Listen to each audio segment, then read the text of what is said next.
بسم اللہ الرحمن الرحیم۔ السلام علیکم ورحمۃ اللہ وبرکاتہ۔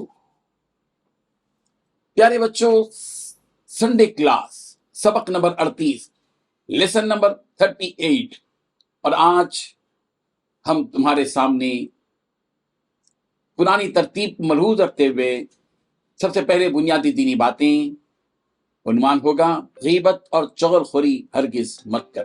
اس کے بعد 2 آیات اور 2 حدیثیں، پھر سیرت میں بچپن میں رسول رحمت صلی اللہ علیہ وسلم کی شان، اخلاق میں جاسوسی مت کرو، آداب میں صدقہ لینے والے کے لیے چند آداب، مسائل میں کنویں کا بیان، اذکار میں صبح و شام کی دعائیں، اس کے بعد سوالات اور جوابات۔ پیارے بچوں، آج ہم 2 الفاظ کی تشریح کریں گے اور ان دونوں الفاظ کی تفصیل بیان کریں گے۔ وہ 2 لفظ یہ ہیں، غیبت اور چغل خوری۔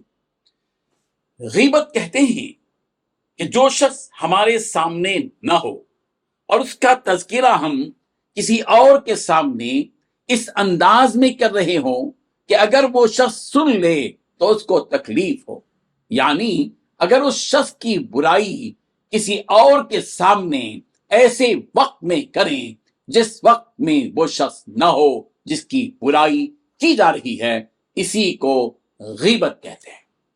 مثلا آفتاب آج اسکول کو نہیں آیا ہے، تمہارے سامنے آفتاب کا ذکر چھڑ گیا اور تم نے اپنی کلاس کے بچوں کے سامنے کہہ دیا کہ آفتاب بہت خراب لڑکا ہے، بڑا بخیل اور کنجوس ہے، وہ اپنا پیسہ کبھی خرچ نہیں کرتا۔ تو تمہارا آفتاب کے بارے میں اس قسم کے جملے کہنا یہی غیبت ہے۔ دوسرا لفظ چغل خوری یا چغلی، اس کا مطلب یہ ہے کہ کسی کی بات کو نقصان پہنچانے کے ارادے سے دوسروں کو پہنچانا۔ مثلا سراج کی کوئی بات افروز تک اس ارادے سے پہنچا دیا کہ دل میں یہ ارادہ ہو کہ اس سے سراج کو نقصان پہنچے۔ اس کو اور واضح انداز میں آج ہم تم کو سمجھاتے ہیں۔ دوستوں کے درمیان جو مضبوط تعلقات ہوتے ہیں، ان تعلقات میں بگاڑ پیدا کرنے اور دوستوں کی دوستی کو خراب کرنے کی نیت سے ایک دوست کی بات دوسرے دوست سے بیان کرنا، یہ چغل خوری یا چغلی ہے۔ چغلی کہتے ہیں کسی کی بات فساد اور بگاڑ پیدا کرنے اور جھگڑا پیدا کرنے کے ارادے سے ایک کی بات دوسرے تک پہنچانا، اسی چغل خوری کو عربی زبان میں نمیمہ کہا جاتا ہے۔ اور جو چغلی کرتا پھرتا ہے اس کو عربی زبان میں نمام کہا جاتا ہے۔ اور غیبت کرنے والے، اور غیبت کہتے ہیں کسی کی پیٹھ پیچھے اس کی برائی کرنا۔ پیارے بچوں، اب ہم کو یقین ہو گیا کہ تم نے غیبت اور چغل خوری یا چغلی دونوں کا مطلب بھی سمجھ لیا ہے، اور ان دونوں کے درمیان فرق بھی تم کو معلوم ہو چکا ہے۔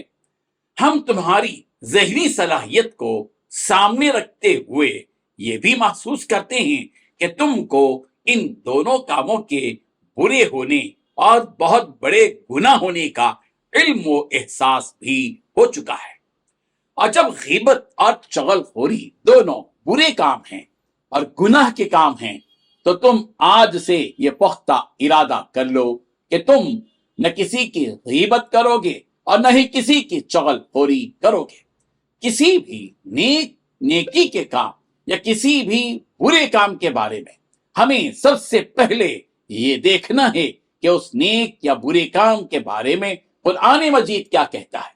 اس کے بعد یہ دیکھنا ہے کہ اس سلسلے میں ہمارے نبی صلی اللہ علیہ وسلم نے کیا ارشاد فرمایا ہے۔ چلو سب سے پہلے ہم غیبت کے بارے میں قرآن مجید میں کیا کہا گیا ہے اس کو سمجھتے ہیں۔ سورۃ الحجرات کی آیت نمبر 12 میں اللہ تبارک و تعالیٰ نے ارشاد فرمایا کہ وَلَا يَغْتَبْ بَعْضُكُمْ بَعْضًا، تم میں سے کوئی کسی کی غیبت نہ کرے، یعنی تم میں سے کوئی کسی کی پیٹھ پیچھے اس کی برائی بیان نہ کرے۔ جب اللہ تعالیٰ ہم کو کسی کام سے روک دیں تو یہ ہمارے ایمان کا تقاضا ہے کہ ہم اس برے کام سے رک جائیں اور اپنے دل میں اس برے کام کی نفرت پیدا کر لیں۔ جس آیت میں غیبت کرنے سے اللہ تعالیٰ نے روکا، اسی آیت میں اللہ تعالیٰ نے سوالیہ انداز میں یہ ارشاد فرمایا کہ ایحب احدکم ان یأکل لحم اخیہ میتا فکرہتموہ، کیا تم میں سے کوئی اس بات کو پسند کرتا ہے کہ وہ اپنے بھائی کا مردہ گوشت کھائے؟ یقیناً تم اپنے بھائی کے مردہ گوشت کے کھانے کو ناپسند کرو گے۔ پیارے بچوں، تم بڑی آسانی سے اپنے دوستوں، رشتہ داروں اور پڑوسیوں وغیرہ کا تذکرہ کرتے ہوئے ان کی برائیاں بیان کرتے ہو اور ان کے عیبوں کو سب کے سامنے بیان کرتے ہو۔ یاد رکھو، جس طرح اپنے بھائی کے مردہ گوشت کو کھانا گھناؤنا عمل ہے اور بدترین کام ہے، بالکل اسی طرح کسی کی غیبت کرنا بھی اسی قدر گھناؤنا عمل اور بدترین کام ہے۔ اس لیے جب کبھی تمہارے سامنے کسی ایسے شخص کا تذکرہ چھڑ جائے جو سامنے موجود نہ ہو اور اس کا تذکرہ کرتے ہوئے اس کے عیبوں کو بیان کیا جائے، اس کو برے انداز میں یاد کیا جائے، تو تم یا تو اس مجلس کا مضمون ہی بدل دو، حکمت اور مصلحت سے محسوس ہوئے بغیر اپنے دوستوں کو ایسی باتوں میں لگا دو کہ وہ اس کی برائی بیان کرنے سے کسی طرح رک جائیں، اور تمہاری اس تدبیر کے باوجود وہ ہرگز نہ رکیں، تو تم اس مجلس سے صاف طور پر یہ کہہ کر اٹھ جاؤ کہ مجھے ایسی مجلس پسند نہیں ہے جس میں کسی ایسے آدمی کی برائیاں بیان کی جائیں جو ہمارے سامنے موجود نہ ہو۔ میں ایسی مجلس میں ہرگز نہیں بیٹھ سکتا جس مجلس میں اللہ تعالیٰ کے حکم کے خلاف عمل کیا جا رہا ہو۔ پیارے بچوں، ہم نے قرآن مجید کی آیت کے ذریعے تو بتلا دیا کہ غیبت نہیں کرنا چاہیے۔ چلو اس سلسلے میں ہمارے نبی حضرت محمد مصطفیٰ صلی اللہ علیہ وسلم نے کیا ارشاد فرمایا ہے معلوم کرتے ہیں۔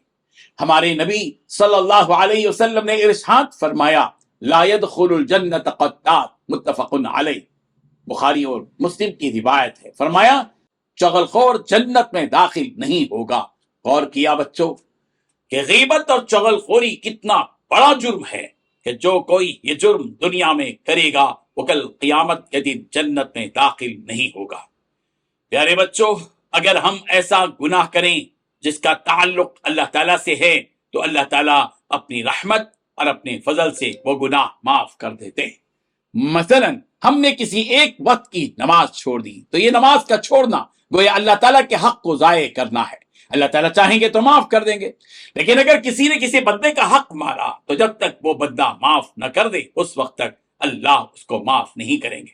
مثلا اگر تم نے کسی کی غیبت کی، کسی کی چغلی کی، کسی پر جھوٹا الزام لگایا یا کسی کا دل دکھایا، کسی کا روپیہ پیسہ چوری کر لیا، کسی کا مذاق اڑایا، کسی پر حسد کیا، کسی پر ظلم کیا، کسی کو ناحق قتل کیا، کسی کو دھوکہ دیا یا کسی کا مال ناحق کھا لیا، تو یاد رکھو جب تک وہ شخص جس کی تم نے غیبت کی وہ معاف نہ کرے اللہ تعالیٰ معاف نہیں کریں گے۔ جب تک جس پر تم نے ظلم کیا وہ معاف نہ کر دے اس وقت تک اللہ معاف نہیں کریں گے۔ جب تک وہ شخص جس کا تم نے مذاق اڑایا وہ معاف نہیں کرے گا اللہ تعالیٰ تمہیں معاف نہیں کریں گے۔ اس لیے پیارے بچوں، آج سے اس بات کا عہد کرو اور پختہ ارادہ کرو کہ تم کسی کی نہ غیبت کرو گے اور نہ ہی کسی کی چغل خوری کرو گے۔ تم ابھی سے دوسروں کی تعریف کرنا سیکھو، دوسروں کی اچھائیاں گننا سیکھو، دوسروں کی اچھی عادتوں کو بیان کرنا سیکھو۔ بچپن ہی سے دوسروں کی اچھائیوں پر نظر رکھنے کی عادت ڈالو گے تو تمہاری جوانی اور تمہارا بڑھاپا دوسروں کی اچھائیاں تلاش کرنے میں گزرے گا اور تم اتنے بڑے گناہ سے بچتے رہو گے۔ پیارے بچوں، گناہ دو قسم کے ہیں، ایک ہے صغیرہ گناہ اور دوسرے ہے کبیرہ گناہ۔ صغیرہ یعنی چھوٹے گناہ اور کبیرہ بڑے گناہ۔ صغیرہ گناہ بغیر سچی توبہ کے ہی معاف ہو جاتے ہیں۔ صغیرہ گناہ وہ ہے جس کے کرنے پر شریعت کی طرف سے کوئی حد مقرر نہ ہو یا جس کام کے کرنے پر لعنت والی وعید نہ ہو۔ یا جس گناہ پر دوزخ کی وعید بیان نہ کی گئی ہو اس کو صغیرہ گناہ کہتے ہیں، یعنی چھوٹے گناہ۔ کبیرہ گناہ وہ گناہ ہیں جن کے کرنے پر حد جاری ہوتی ہے، مثلا شراب، چوری، غرور، جھوٹ، ظلم اور رشوت وغیرہ۔ پیارے بچوں، ہم بیٹھے بیٹھے اور باتوں باتوں میں دوسروں کی غیبت کر بیٹھتے ہیں اور ہم کو اندازہ بھی نہیں ہوتا کہ ہم کتنا بڑا گناہ کر رہے ہیں۔ یاد رکھو، کسی کی غیبت کی جائے اور پھر اس سے معافی نہ مانگی جائے تو قیامت کے دن ہماری نیکیاں اس کو دی جائیں گی جس کی غیبت ہم نے دنیا میں کی تھی۔ اس لیے عقل مندی اسی میں ہے کہ ہم ہماری نیکیوں کی حفاظت کریں اور لوگوں کی غیبت کرتے ہوئے اپنی نیکیوں کو ضائع نہ کریں۔ پیارے بچوں، معمول کے مطابق ہم 2 آیتیں پیش کرتے ہیں اور پھر 2 حدیثیں۔ پہلی آیت سورۃ النساء کی ہے، آیت نمبر 8۔ رب ذوالجلال نے ارشاد فرمایا وَقُولُوا لَهُمْ قَوْلًا مَعْرُوفًا، ان سے معقول بات کہتے رہو۔ اگر ہم کسی سے بات کریں تو انصاف کی بات کریں، معقول بات کہیں، یعنی ایسی بات کہیں جس کو عقل مان لے۔ ایسی باتیں کرنا جو کسی اچھے انسان کو ہضم نہ ہو اور اس بات میں وزن ہی نہ ہو، گفتگو کے آداب کے خلاف۔ آئندہ جب بھی تم کسی سے بات کرو تو بھلی باتیں کرو، احسان اور انصاف و ایثار کی باتیں کرو اور ظلم، حسد، بغض وغیرہ سے متعلقہ کوئی بات مت کرو۔ دوسری آیت سورۃ الواقعہ کی ہے اور آیت نمبر ہے 96۔ رب ذوالجلال نے ارشاد فرمایا فسبح باسم ربک العظیم، لہذا تم اپنے پروردگار کے عظمت والے نام کی تسبیح کرتے رہو۔ ہم کمزور بندے ہیں اور گناہوں اور لغزشوں کی وجہ سے ہم اپنے آپ کو پاک قرار دینے کے قابل نہیں ہیں۔ حقیقی معنی میں جس ذات کو پاک قرار دیا جائے وہ اللہ تعالی ہیں، اس لیے ہمیں ہمیشہ اپنے پروردگار کی پاکی بیان کرتے رہنا چاہیے۔ 2 حدیثیں۔ پہلی حدیث جس کا تعلق نرمی سے ہے، رسول رحمت صلی اللہ علیہ وسلم نے ارشاد فرمایا من یحرم الرفق یحرم الخیر، جو نرمی سے محروم ہے وہ بھلائی سے محروم ہے۔ ہمیں اپنی زندگی اس فیصلے کے ساتھ گزارنا ہے کہ ہم اپنے اندر سختی ہرگز نہیں لائیں گے، کسی کے ساتھ سخت رویہ اختیار نہیں کریں گے، بلکہ نرمی کے ساتھ سب سے بات کریں گے اور نرمی کے ساتھ سلوک کریں گے، اس لیے کہ جو نرمی سے محروم ہے وہ صرف نرمی سے محروم نہیں ہے بلکہ ہر قسم کے خیر اور بھلائی سے محروم ہے۔ دوسری حدیث جس کا تعلق پیارے پیغمبر صلی اللہ علیہ وسلم کو خواب میں دیکھنے سے ہے، نبی رحمت صلی اللہ علیہ وسلم نے ارشاد فرمایا من رآنی فی المنام فقد رآنی، جس نے مجھ کو خواب میں دیکھا گویا اس نے مجھے حقیقت میں دیکھا۔ ہمارے نبی حضرت محمد مصطفیٰ صلی اللہ علیہ وسلم کو جو شخص خواب میں دیکھے گا اس کے لیے یہ خوشخبری ہے کہ اس نے ہمارے نبی صلی اللہ علیہ وسلم کو بیداری میں دیکھا ہے۔ پیارے بچوں، سیرت رسول رحمت صلی اللہ علیہ وسلم میں آج یہ عنوان رہے گا کہ بچپن میں رسول رحمت صلی اللہ علیہ وسلم کی شان۔ اس وقت جب کہ رسول رحمت صلی اللہ علیہ وسلم کی عمر بہت کم ہے، 7-8 سال کے ہیں، مکہ مکرمہ میں شدید قحط پڑ چکا ہے، لوگ بل بلا اٹھے ہیں اور مکے کے سردار عبد المطلب کے پاس جمع ہوتے ہیں اور عبد المطلب اپنے چہیتے پوترے حضرت محمد عربی صلی اللہ علیہ وسلم کو اپنے کندھوں پر بٹھا کر سب کے ساتھ ابو قبیس کی پہاڑی کا رخ کرتے ہیں اور اس بچے کے واسطے سے کعبے کے رب سے بارش کی دعا مانگتے ہیں۔ پہاڑ سے ابھی اترے بھی نہیں ہیں کہ بادل چھا جاتے ہیں اور رحمت کی موسلا دھار بارش ہونے لگتی ہے۔ عبد المطلب کی کوئی چیز گم جاتی تو رسول رحمت صلی اللہ علیہ وسلم سے کہتے کہ فلاں چیز ڈھونڈ لاؤ، آپ وہ چیز لے کر ہی پہنچتے تھے۔ عبد المطلب کو آپ صلی اللہ علیہ وسلم کی ذہانت اور دانش مندی پر پورا اعتماد تھا۔ ایک مرتبہ عبد المطلب کے کچھ اونٹ گم ہو گئے، لوگوں نے بہت تلاش کیا مگر اونٹ نہ ملے۔ دادا نے رسول رحمت صلی اللہ علیہ وسلم سے کہا تو آپ اونٹ ڈھونڈنے کے لیے نکل پڑے اور بہت دیر لگا دی۔ عبد المطلب بہت پریشان ہو گئے، بے چین ہو کر ادھر ادھر پھرنے لگے، اپنے آپ کو ملامت کرنے لگے کہ ناحق اس کم عمر بچے کو پہاڑوں میں بھیج دیا۔ پریشان ہو کر بیت اللہ تشریف لائے اور طواف کیا، اللہ تعالیٰ سے رو رو کر سلامتی کی دعا کی۔ تھوڑی دیر گزری تھی کہ رسول رحمت صلی اللہ علیہ وسلم اونٹوں کو لیے لوٹ آئے۔ عبد المطلب نے آپ صلی اللہ علیہ وسلم کو دیکھا تو خوشی سے باچیں کھل گئیں اور عہد کیا کہ آئندہ کبھی محمد عربی صلی اللہ علیہ وسلم کو اکیلا نہیں بھیجوں گا۔ رسول رحمت صلی اللہ علیہ وسلم کا بچپن بڑا ہی اچھا تھا۔ آپ صلی اللہ علیہ وسلم بچپن میں بھی ہمیشہ سچ بولتے تھے، بڑوں کی عزت کرتے تھے، صاف ستھرے رہتے تھے، پیاری پیاری اور میٹھی میٹھی باتیں کرتے تھے۔ مکے میں اس وقت شراب پینا، جوا کھیلنا اور کمزوروں پر ظلم کرنا عام تھا، مگر آپ صلی اللہ علیہ وسلم کا دامن ان تمام برائیوں سے بالکل پاک تھا۔ آپ صلی اللہ علیہ وسلم اپنی سچائی، امانت داری، وعدہ وفائی، غمخواری اور اخلاق اور محبت کی بلندی میں دوسرے تمام مکے والوں میں ممتاز تھے۔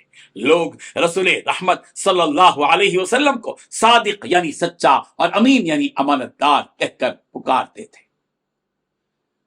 پیارے بچوں، اچھے اخلاق میں آج عنوان ہے جاسوسی مت کرو۔ ہمارے نبی حضرت محمد مصطفیٰ صلی اللہ علیہ وسلم پر جو آسمانی کتاب قرآن مجید نازل کی گئی، اس کتاب میں ہمیں جاسوسی کرنے سے روکا گیا ہے۔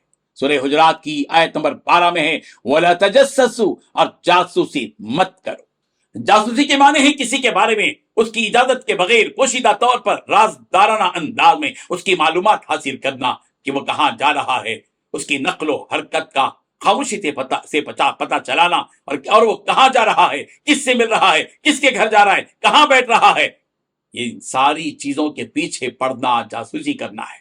اخلاقی اعتبار سے بھی ایک اچھے اور با اخلاق انسان کے لیے یہ مناسب نہیں ہے کہ وہ کسی کی زندگی میں اس قدر دخل اندازی کرے کہ اس کی اجازت اور اطلاع کے بغیر اس کے بارے میں چھپ چھپ کر معلومات حاصل کرے۔ اس سے کئی برائیاں وجود میں آتی ہیں۔ ہم کو اللہ تبارک و تعالیٰ نے جو قیمتی زندگی عطا کی ہے، یہ ہماری اپنی غلطیاں تلاش کرنے اور اپنی اصلاح کرنے کے لیے ہے، دوسروں کے عیب تلاش کرنے اور دوسروں کی جاسوسی کرنے کے لیے نہیں ہے۔ زندگی گزارنے کے آداب، اور آج عنوان ہے صدقہ لینے والے کے چند آداب۔ پہلا ادب، کسی سے مانگنے کے بجائے محنت مزدوری کر کے کھانا چاہیے۔ دوسرا ادب، بے وجہ سوال کرنے کی عادت نہیں بنا لینا چاہیے۔ تیسرا ادب، سائل کو اللہ سبحانہ و تعالیٰ کے نام پر نہیں مانگنا چاہیے، کیونکہ اگر سوال کیا گیا اور کچھ نہ پایا تو اللہ سبحانہ و تعالیٰ کے نام کی بے ادبی ہوگی۔ چوتھا ادب، اپنی حقیقی حاجت کو بیان کرنا چاہیے۔ پانچواں ادب، نرمی سے سوال کرنا چاہیے۔ چھٹواں ادب، اگر وہ عذر کر دے تو اس کا عذر قبول کرتے ہوئے واپس لوٹ جانا چاہیے اور مانگنے میں اصرار نہیں کرنا چاہیے۔ ساتواں ادب، جو کچھ دیا جائے وہ شکر ادا کرتے ہوئے لے لینا چاہیے، چاہے کم ہی کیوں نہ ہو۔ شریعت کے مسائل، اور آج ہے کنویں کے سلسلے میں مسائل۔ اگر نجاست غلیظہ یا خفیفہ کنویں میں گر جائے، یا کوئی بہتے ہوئے خون والا جانور کنویں میں گر کر مر جائے تو کنواں ناپاک ہو جاتا ہے۔ اگر کنویں میں ایسا جانور گرے کہ اس کا جھوٹا ناپاک ہے، یا وہ جانور گرے جس کے بدن پر نجاست لگی تھی، تو کنواں ناپاک ہو جائے گا۔ وہ حلال یا حرام جانور جن کا جھوٹا ناپاک نہیں اور ان کے بدن پر نجاست بھی نہ ہو، اگر وہ گر جائیں اور زندہ نکل آئیں تو جب تک ان کے پیشاب یا پاخانہ کر دینے کا یقین نہ ہو جائے کنواں ناپاک نہ ہوگا۔ پیارے بچوں، صبح و شام کی دعائیں بالترتیب ہم لوگ بیان کرتے ہوئے آ رہے ہیں۔ آج بھی چند دعائیں تمہارے سامنے پیش ہیں۔ صبح کے وقت کی دعا، صبح اور شام دونوں وقت میں پڑھنے کی دعائیں۔ اللہم بک اصبحنا وبک امسینا وبک نحیا وبک نموت۔ ابو داؤد میں دعا موجود ہے، اے اللہ، ہم آپ ہی کے نام سے صبح کرتے ہیں اور آپ ہی کے نام سے شام کرتے ہیں، آپ ہی کے نام سے زندہ ہوتے ہیں اور آپ ہی کے نام سے مردہ۔ صبح شام پڑھنے کی ایک اور دعا جو مسند احمد میں ہے، اعوذ بکلمات اللہ التامات کلها من شر ما خلق بسم اللہ الذی لا يضر مع اسمه شیء فی الارض ولا فی السماء وهو السمیع العلیم۔ پیارے بچوں، ان ساری باتوں کے بعد آخر میں ہمارا معمول یہ ہے کہ ہم تم سے سوال کریں اور تم ہمیں جواب دو۔ سوالات یہ ہمارا کام اور جوابات تمہارا کام۔ 15 سوالات لیے ہم تمہارے سامنے حاضر ہیں۔ سب سے پہلا سوال، غیبت کسے کہتے ہیں؟ دوسرا سوال، مردہ بھائی کے گوشت کھانے جیسا گھناؤنا جرم اور گناہ کیا ہے؟ تیسرا سوال لا يدخل الجنت قطات کے معنی کیا ہے؟ چوتھا سوال وہ کون سے گناہ ہیں جنہیں اللہ تعالیٰ معاف نہیں کرتے جب تک بندے معاف نہ کرتے؟ پانچواں سوال بچپن ہی سے اچھی سوچ کیوں ضروری ہے؟ چھٹواں سوال گناہ کی کتنی قسمیں ہیں اور کیا ہیں؟ ساتواں سوال کیا بے وجہ سوال کرنا درست ہے؟ آٹھواں سوال کسی سے مانگے تو سختی سے مانگنا چاہیے یا نرمی سے؟ نواں سوال کسی کی غیبت کرنے کی مثال سورہ حجرات میں کس طرح دی گئی ہے؟ دسواں سوال کیا تم نے غیبت نہ کرنے کا ارادہ کر لیا ہے؟ گیارہواں سوال کیا تم نے چغل خوری نہ کرنے کا ارادہ کر لیا ہے؟ بارہواں سوال ہمیں کس کی تسبیح بیان کرنا چاہیے؟ آیت سے بیان کرو۔ تیرہواں سوال جو نرمی سے محروم ہے وہ کس سے محروم ہے؟ چودہواں سوال وہ قصہ بیان کیجیے جس کا تعلق دادا عبدالمطلب اور ان کے اونٹ سے ہے۔ 15واں سوال صدقہ لینے کے 5 آداب بیان کریں۔ انہی سوالات کے بعد ہم پیارے بچوں تم سے جدا ہوتے ہیں۔ اگلے اتوار پھر ملاقات ہوگی انشاءاللہ۔ جزاک اللہ خیرا۔ السلام علیکم ورحمۃ اللہ وبرکاتہ۔